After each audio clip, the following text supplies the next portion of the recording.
kutaa lammaffaa irratti beekumsi maali?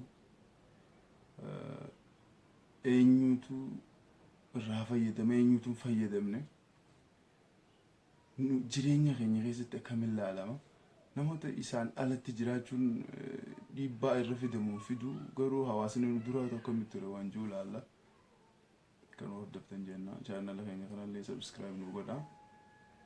Amma yoo gaafa dur abbootii teenya kaniif ilaaltu ta'e beekumsi hangam akka bu'aa qabu waan beekaniif jecha gosa adda addaatiin beekumsa waliif dabarsaa turan.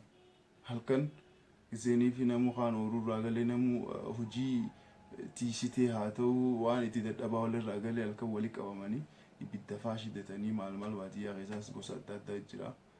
Magaalaallee akkasuma waa walii himan gosa adda addaatti keessaa takka sheekoo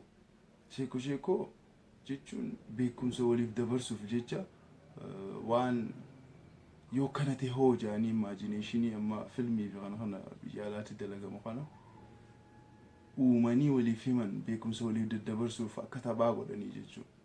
Hippoonni jirti akkasuma gaafii fi deebiidhaan beekumsa waliif tahiran jechuudha. Fi gosa hedduutu jira. Kana hunda abbootiin teenya itti yaaddeeti godhaa turte. Maaliif beekumsi namni beeku malee jiraachuun rakkoo akka ta'e lubbuma teetii tanaafuu turuun lubbuma tee tanaan haala bareedaa keessa turuun beekumsa barbaachisa. Beekumsa jechuun beekumsa saayinsii barumsa ammayyaa qofaa miti. Barumsi ammayyaa akkuma isa fayyadutti ta'e kanumaan alatti beekumsa jechuun ilmi namaa arra'an ooluudhaaf waa beekuu na barbaachisa. Maaliif waa hedduutu na qunnamuudhaaf taama fuula duratti jechuudha. Beekumsaan waan san akka tolu gootee bakka hayyamu keessee yoo bira kutte qofa. Atilleen firraa gammadda, namnilleen sirraa gammada jechuudha. Kanaaf akkasitti dabarsaa turan abbootiin teenya makmaaksaan dabarsaa turan. Makmaaksii yoo fudhatte amma waa hedduudhaaf keessaa qaba. Beekumsa qofa wanni isaa waniif ilaalte dubbii keerii gad ta'anii osoo dubbii takka hin dubbatin makmaaksa tokko jaanii adda galan. Akkasii beekumsa jechuudha. Waan dubbatu qaba. Garuu dhaloota irraa giseenii fi ilaaltu beekumsa waan jaan hin barbaachisu jaanii barataaf dhiisan. Barataan garuu baratee doktora injiinara maqaa juu qofarraa fudhatee barumsachuma dhiisee innis biraa deema. Nama guddaa irraa irraantan namni waa caqasuudhaaf xiqqishoota akka fedhii qabu hin jiru. Walii gad intarneeta keessa deeme kanuma akka isaatti hin beekne wajjin haasa'u oobusee qofa oola bula. Kanaan ala beekumsa wanni jaan kara fedhee yoonii fi dhufe fedhiillee hin qabu. Yoonii fi manatti itti dhufellee fedhii hin qabu jechuudha. Durammoo nama waa beekuu dheennee maal jee nama akkasitti gaafatee waa hedduurraa guurrata. Arrabni isaanii gisuma dubbatu waan si barsiisu dubbata jechuudha. Maaliif inninis walitti guure beekuudhaaf yaadeeti walitti guurratee beeke jechuudha. Yeroo san namaaf dabarsuudhaaf illee si haasa waan beeytutu si wallaala arkitee wallaala sana quudhaaf fuula dura si dhiiba. Kanaaf beekumsa jechuun maatii keeti. Beekumsa jechuun mucayyoo teeti. Mucayyoo tee tana yoo waa beeyte kara gaariitti uleedhaan itti lolu maal osoo niif hin jenne mucayyoo tee tan akka ifii feetu godhata. Mucayyoon osoo sin jibbin ati akka isii irraa feetu isii godhata. Uleen cafeetee maal jettee isii akka diinaa wallaaluudhaan ichi keessa tolchuu miti. Osuma si jaalattu waan ati jaalattu isii irraa isgartaatis salphumatti jechuudha. Obboleessa kee yoo ta'e akkasii abbaa kee ummaa ta'e isin hundi wal gorfattanii akka bareeda akka walirraa jaalattan keessa wal harkaa wajji jiraattan sanammoo beekumsaatu nama godha. Rakkoon furmaata barbaaddu takka dhufte giseenii fi ati hulaarraa ol seente faamilii kee keessa jaartii ta'e haa ta'u ijoollee ta'e haa ta'u haadha abbaa kee haa ta'u dubbiin san abaluu dhufee furamte jaanii akka waan furamteetti ati ol seenuu qofaan akka waan furamteetti ilaalan. Akkana jechuun beekumsi hangam takka gatii nama godhudha. Kabajaa osoonii fi cafeete osoo aangoo feeteen dhufte osoo qabeenya feeteen dhufte hin arganne beekumsaan argatta jechuudha. Kanaaf beekumsi waan gatiillee si godha. Wali qabamu hunda keessa gizeeti jiraatte bareeda wali qabamni isaan. Isaanillee irratti waliif galan. Sadarkaa sana immoo ati naa kannaan jenneen beekumsaatu harkaasii fuudha. Kanaaf yoo gabaree taates gabaree beektuu sootu gaarii. Yoo daldalaa taates daldalaa beekaa jechuudha. Yoo barataa taates barataa beekaa. Baayoloojii qofa beekuu miti. Jireenyumaa akkatti beektu hayyummaa jaansan. Maaliif? Gizuma ilmootiiti hojii haasoitu beekumsa yoo haasoitu hedduu takka tola. Ilmaan kee gizee waa sirraa dhagaan abbaa keenya irraa waa dhageenye jaanii yeroo biraallee akka dhufan godha. Arrabni ni mi'aawa jechuudha. Yeroo dubbattu wanni ati dubbattu qalbii nama hundaa seenti. Awwaabalu dubbii eegalee akkam taana hin jaan jechuudha. Waan si dhabu gaaf takka maaliin harkiseeta jaarsaa fi nama hanga tokkotti walitti qabamee haasawaa ture. San abbaan manaa dhufee jechuma irratti gizee dubbii san seenuuf jiru amma waan jabduu haasa'u jirra. Inseenin jetteen dubbii tana. Kana jechuun inni dubbii tana furuudhaaf dandeettiin qabu humaa takka keessa hin jiru jechuudha hiikaan isaa. Akkam takka si dhukkubsaa namuu laaluu danda'a. Jaartiin tee ilmaan kee, abbaan kee, obboleessi kee namuu irratti ati humaa takka keessa hin jirtu waan dubbattee tolchitu hin qabdutti beekuu jechuun hedduu nama dhukkubsa dhugaa. Wallaallee hangan takka dhukkuba dawaa hin qabne. Dawaan isaa immoo beekumsa. Kanaaf ifirra ciisuu hin qabnu. Beekuu qabna waa hunda. Innaa jaartii teetii hojii jiraachuun jaartii hojii jiraachuun ni jiraata namu. Garuu beekumsaa hojii jiraachuun hedduu takka bareeddi. Isiin siif qooti. Hojii jiraattee hojii jiraachuu baate bakka hundatti namni akka isaanii jiraa jetti ni beekta. Akkasitti leenca kiyya leenca ta'uudha. Waan keessa jirtu hunda bareechuudha. Waan qabde hunda bakka isiin maltu haa'uudha. Beekumsa nama barbaachisa. Beekumsa jechuun gabaree irraa najaaboo hin dandeessu ooruu sii qotatti malee ooruu san keessa akka boombiitti biyyee qotatichi keessa hin jiraattu. Ooruu qotteetuma galti. Garuu gizee galtu mana namaatti galti. Mana kana immoo akka namaa jiraachuu qaba. Achi gizeenii fi dhaqoo akka waan biraatti qotuu mala. Qotuu mala. Garuu gizee mana dhufu akka namaatti. Ilmaan isaa nama barbaadan, abbaa tokko isaan wajjin haasawee waan bareedduu dabarsee fi hojii jiraatu barbaadan malee achi keessatti akka sifa dalagaa ta'etti manaas hin barbaadan jechuudha. Yoo daldalaa ta'es akkas ijoolleen ta'e isaanii bittee akka isaan irraa gurgurtuu miti kan barbaadan.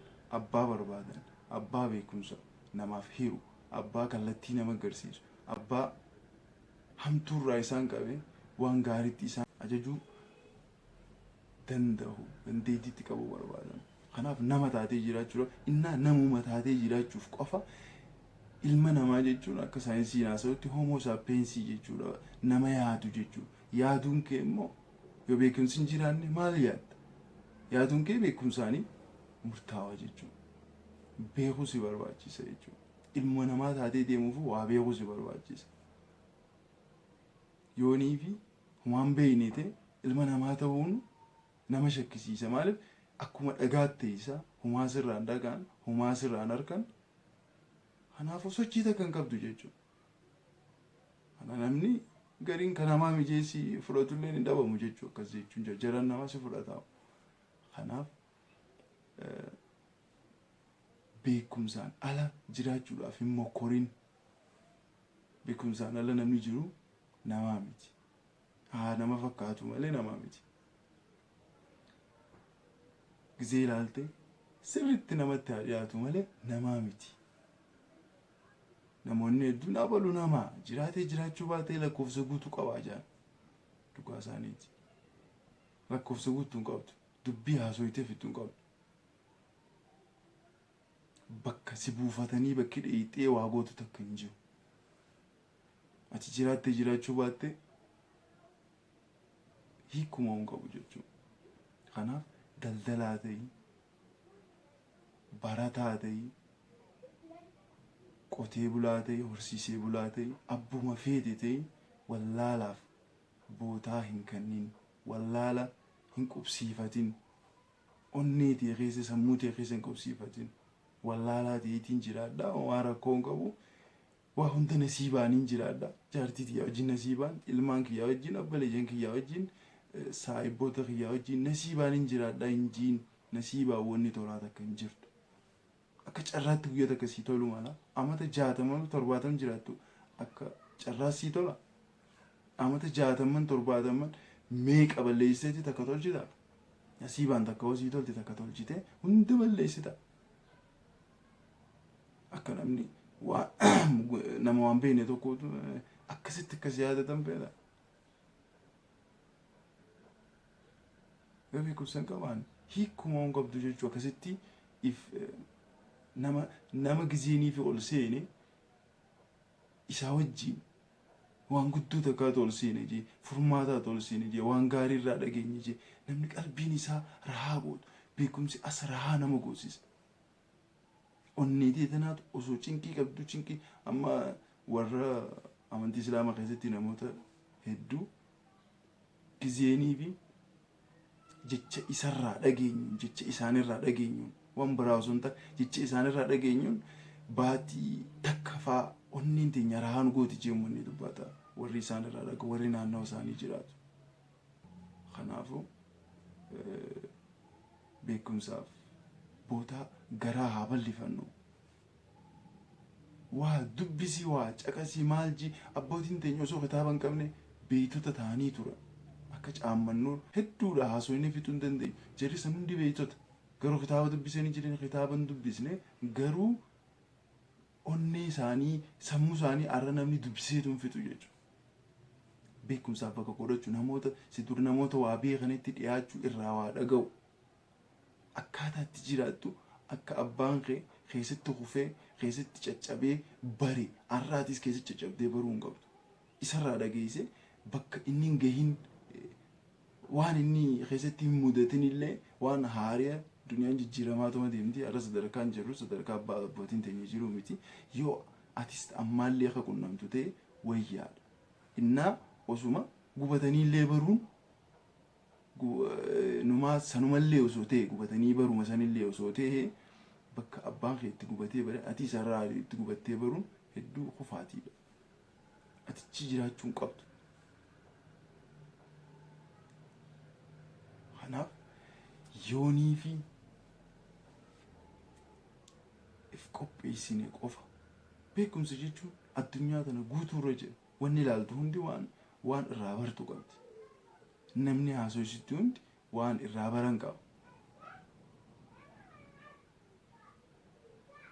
Wanni duniyaa tana keessatti si mudatu rakkoo haa ta'u furmaata haa ta'u hundisiitu waan irraa baran qabdi.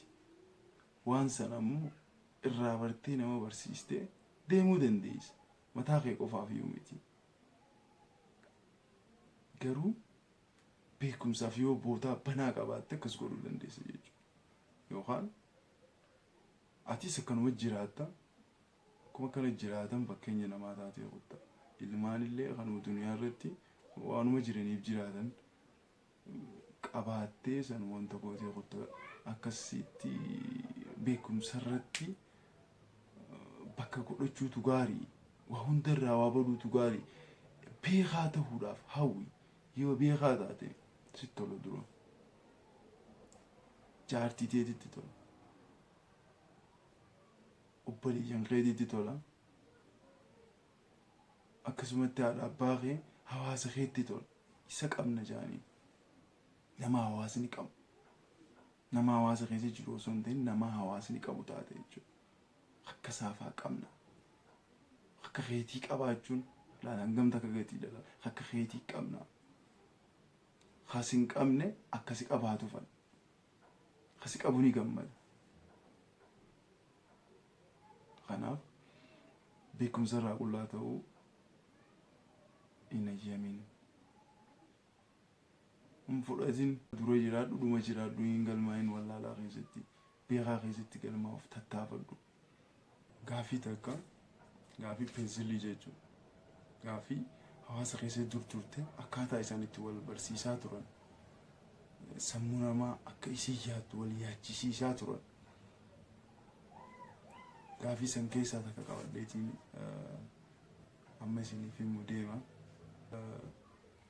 Nama takkaatu gaala 17 qaba. Garuu ilmaan isaatiif adda godhuu barbaade ilma isaa tokkoof takka irra lammaffaa gaala kanaa fudhadhuu jeen. Ilma isaa hattiyaan takka irra sadaffaa gaala kanaa fudhadhuu jeen. Ilma isaa kadhumaatiin takka irra sagalaffaa gaala kanaa fudhadhuu jeen. Gaala kun 17 akkamitti adda goon. Waan kana koomantii jalatti deebisaa isaa barreessaa gisee qophii teenya katti aanutti isiniif hin deebise jechuudha. Kutaa lammaffaa teenya irraa finnee jirra. Kutaatti aanu gisee biraa waan biraa qabannee dhufna. Inshaallah du'a isin nu irra dhaabbadhaa isiniin jenna. Assalaamu alaikum. Hedduun isin jaaladha. Nageetti.